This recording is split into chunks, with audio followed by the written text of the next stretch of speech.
Shock అయినటువంటి పరిస్థితి. అసలు ఏం జరుగుతుంది తిరుపతిలో, ఏం జరిగింది? అయితే ముందు ఈ అంశాన్ని మీరే వెలుగులోకి తీసుకొచ్చినట్టున్నారు. నమస్కారం బ్రహ్మనాయుడు గారు, మీకు 99 ప్రేక్షకులకి అందరికీ.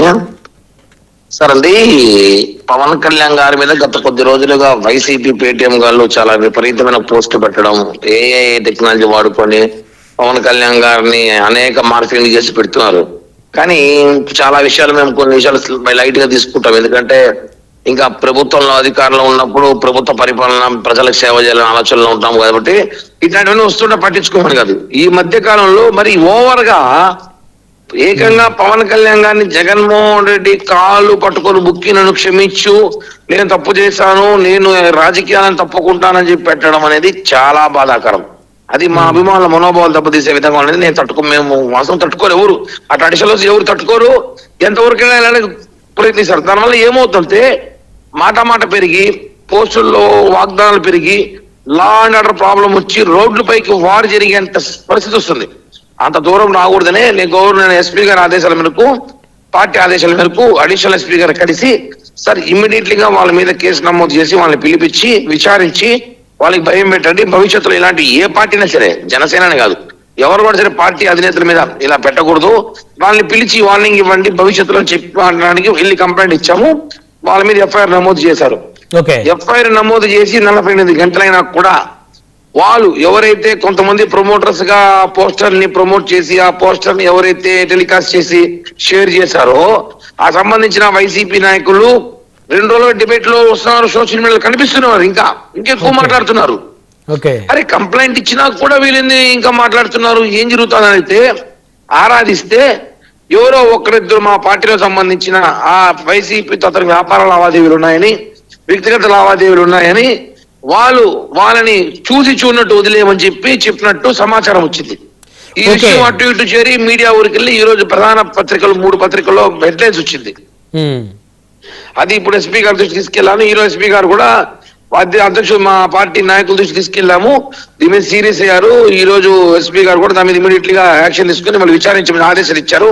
అది ఎంతవరకు ఎవరు ఆ పార్టీ నాయకులు ఏమన్నది విచారణ జరుగుతోంది. వాళ్ళ పేర్లు కూడా బయటకు వస్తాయి. ఒకటి బ్రహ్మనాయుడు గారు, పార్టీ అధ్యక్షులు ముఖ్యం. అవును, ఎవడో దారిలో పోయి దానిమపల్లె మూర్తిగాడో, ఎవడో ఇంకోడో గొట్టంగాడుకో, ఎవడో బఫుడు గాడుకో మేము సమాధానం చెప్పాల్సిన అవసరం లేదు. మాకు ఫైనల్లీ పవన్ కళ్యాణ్ గారు మా చీఫ్. ఆయన మీద పోస్టులు పెట్టి ఆయన్ని అవమానించినప్పుడు పార్టీలో వాడు ఎవడనంటే పార్టీకే పనిచేయాలి, కానీ ఒక వ్యక్తి పనిచేస్తే మాత్రం ఎంత దూరమైనా వెళ్తాం, ఏమైనా చేస్తాం, మొహమాటమే లేదు అందులో. అది పార్టీ. ఎందుకంటే మేము 25 సంవత్సరాలుగా మా పవన్ కళ్యాణ్ గారిని మేము కాపాడుకుంటూ వస్తున్నాము. ఆయన మీద ఈగ వాళ్ళు లేకుండా. అధికారం అనేది ఈ రోజు రేపు పోతుంది, కానీ పవన్ కళ్యాణ్ గారు శాశ్వతం. ఆయనకి మేమంతా నాలాంటి వాళ్ళు కొన్ని లక్షల మంది అభిమానులు ఆయనకు ఉన్నారు.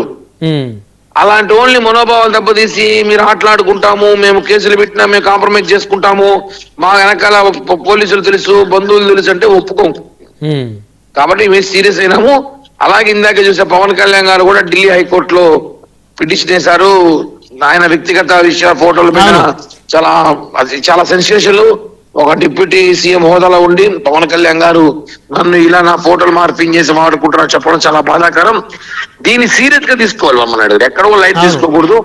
ఎందుకంటే ఒకసారి దీని మీద యాక్షన్ తీసుకొని సోషల్ మీడియా ఎవరైతే పోస్టులు పెట్టారో వాళ్ళందరూ కూడా విచారించి గట్టిగా వాళ్ళందరితో కూడా నిజమే చట్టపరంగా చర్యలు తీసుకుంటే భవిష్యత్తులో ఇంకోడు పవన్ కళ్యాణే కాదండి, ఇంకో ఫోటో పెట్టాలని ఆలోచిస్తాడు. అంటే ఒక లిమిట్ ఉంటుంది, ఎడిటింగ్ లిమిట్ ఉంటుంది, అంతే కదా. కాలు పట్టుకున్నట్టు చేతులు పట్టుకున్నట్టు అవన్నీ లిమిట్ క్రాస్ అయితే మాత్రం ఊరుకునే లేదు.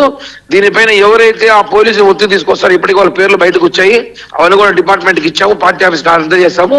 చూద్దాం ఎలా నిర్ణయం తీసుకుంటారు. అంటే మొట్టమొదట కంప్లైంట్ మీరే పెట్టినట్టున్నారు తిరుపతి నుంచి? అవును సార్, రాష్ట్ర వ్యాప్తంగా ఈ ఒక పోస్టర్ వైరల్ అయినప్పుడు దాని గురించి నేను ఆలోచించి ఎక్కడో ఒకసారి కేసు పెట్టకపోతే, పోలీస్ స్టాప్ పెట్టకపోతే ఎక్కువ ఎలాగుందని నేను తిరుపతి ఎస్పీ గారితో మాట్లాడి ఈ కంప్లైంట్ ని రేజ్ చేశాను. ఆ కంప్లైంట్ ద్వారా కొంచెం బాగా ప్రజల్లో కూడా కంప్లైంట్ వెళ్ళడం జరిగింది. మీడియా కూడా కంప్లైంట్ మీద డిస్కషన్లు పెట్టాయి. మన 90 ఛానల్ ఫస్ట్ డిస్కషన్ జరిగింది, దీని మీద అనేక ఛానల్ జరిగింది.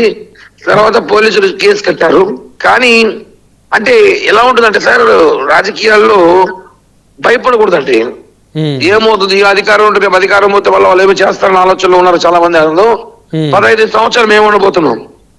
ఓకే ఓకే 15 సంవత్సరాలు ఈ కూటమి ఉండబోతుంది కాబట్టి ఎవడు భయపడాల్సిన అవసరం లేదు. 100% పవన్ కళ్యాణ్ గారు జోలికి వచ్చినా, పవన్ కళ్యాణ్ గారితో ఆటలాడాలని చూసినా, పవన్ కళ్యాణ్ గారు ఫోటోలు మార్పింగ్ చేసినా, ఆయన గురించి మాట్లాడాలని చూస్తే మాత్రం వాళ్ళకి నైట్ ఛానల్ ద్వారా చెప్తున్నా ఖబర్దారు, మర్యాద ఉండదు. ఎందుకంటే ఒక లిమిట్స్ ఉంటుంది దానికి. పవన్ కళ్యాణ్ గారు ఓపిక్ గా ఉండమన్నారు, శాంతియుతం కాబట్టి మేమంతా ఆగున్నాం.